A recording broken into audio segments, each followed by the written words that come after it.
Hello and welcome to Appetite for Distraction, where we've got mobile games up the wazoo. Though we're still unsure about exactly what the word wazoo means. That's an instrument, right? No, that's a kazoo. Something you paddle in. That's a canoe. The thing pandas eat. Bamboo. Type of cheese. Fondue. What you wear on your foot. A shoe. A marsupial. Come on. I don't know. Time is up. The answer you were looking for is kangaroo. Here's what's coming up on the show. Johnny's dealt a tough hand this week as he takes a look at strategy card game Assassin's Creed Recollections. And Mark runs through his top 5 tips for slaying beasts in the superb Infinity Blade 2.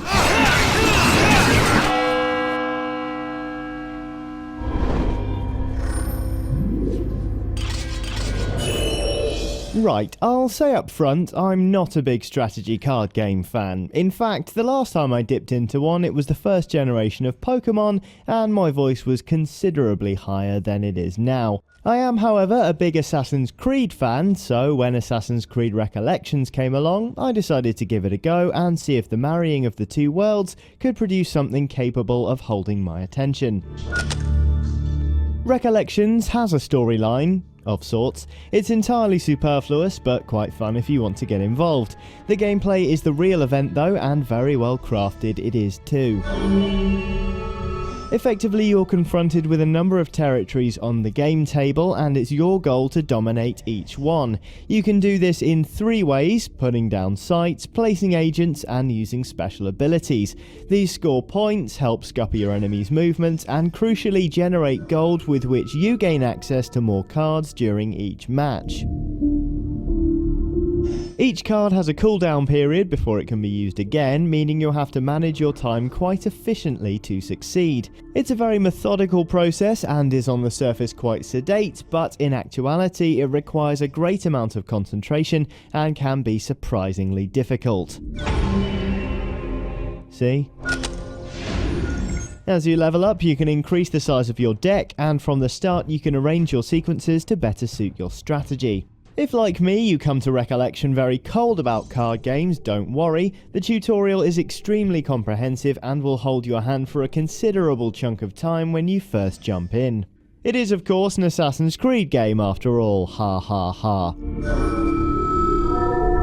Really though, the game does guide you in quite nicely. As always, Ubisoft have made good use of the design at the heart of the Assassin's Creed franchise to provide a slick, familiar experience. Recollections is quite an investment, so if your only interest in the franchise is in bombing around rooftops at breakneck speeds, this might not be the game for you. If you're after something a bit different though, Assassin's Creed Recollections might just surprise you. It's a lot better executed than a lot of the other Assassin's Creed stuff on the App Store, and it's not too expensive for the amount you get out of it.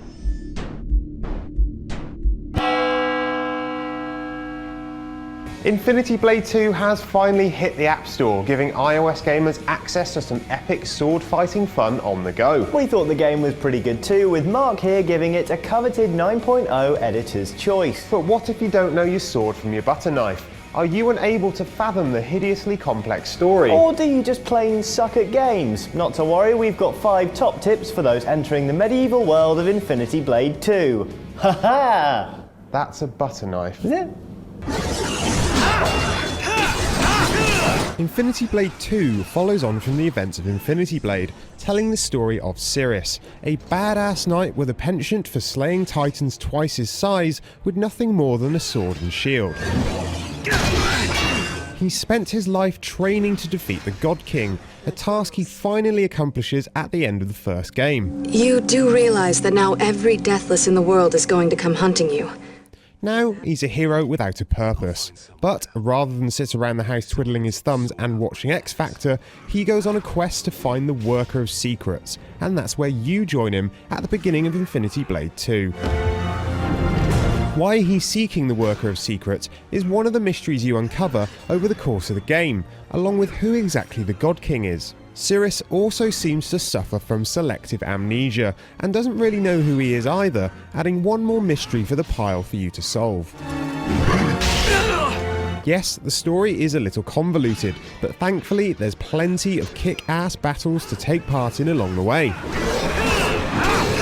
Thanks to some very responsive touchscreen controls, slashing your sword in those battles is a piece of cake. But remember, Infinity Blade 2 isn't your typical hack and slash fare. If you go waving your sword around willy-nilly, you're going to get very hurt very quickly. Combat is similar to Nintendo's Punch-Out! Your opponents have a very specific set of moves they perform, such as sword strikes, kicks, and punches, or magic spells, along with tells that let you know what's coming, such as long swings and run-ups. It's only by blocking, dodging, or parrying those attacks that you can break your opponent, after which you can indulge in all the epic sword swinging action you want. And if you can keep your bloodlust under control, smooth swiping lets you perform combos that deal more damage, and look pretty darn cool too.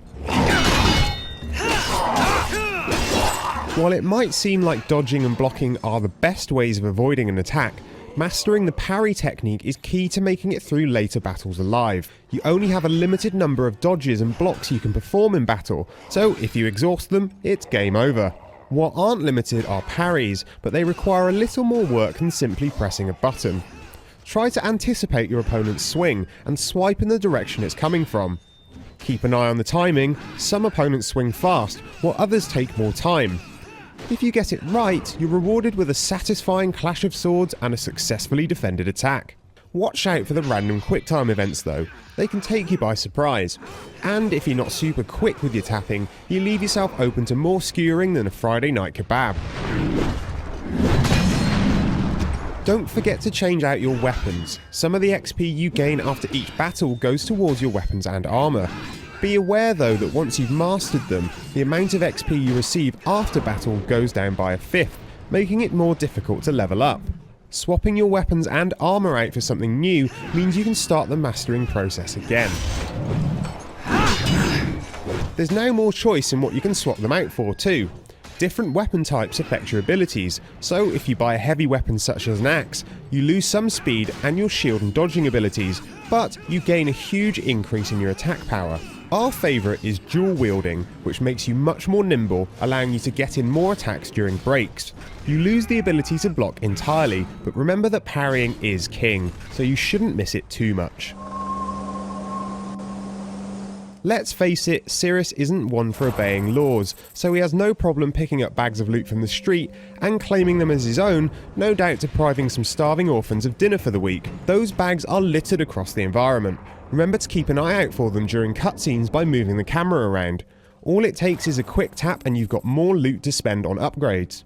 Also keep an eye out for keys, which you can use to unlock chests for free upgrades and new areas for you to explore. And if you're still stuck after that lot, try Tiddlywinks. We hear that's pretty easy to wrap your head around. Or darts. That's pretty much just drinking beer and eating curry, right? There. Hopefully you've all learnt something. I know I have.